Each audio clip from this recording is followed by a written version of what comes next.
Jabatan Imigresen Malaysia JIM Sabah terus komited dalam melaksanakan tindakan penguatkuasaan terhadap pendatang asing tanpa izin parti yang dijalankan di sekitar Kota Belud baru-baru ini.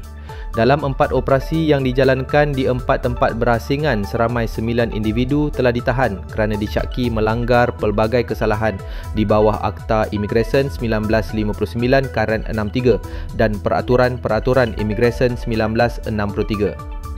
Operasi penguatkuasaan yang dijalankan pada 1 Julai 2025 melibatkan seramai 33 pegawai dari bahagian penguatkuasa Jabatan Imigresen Malaysia Negeri Sabah.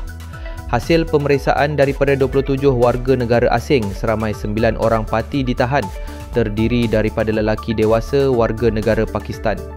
Kesemua individu yang ditahan tidak memiliki dokumen perjalanan sah dan disiasat mengikut Seksyen 61C dan Seksyen 15(1)C Akta Imigresen 1959 Karen 63 serta Peraturan 39B Peraturan-Peraturan Imigresen 1963.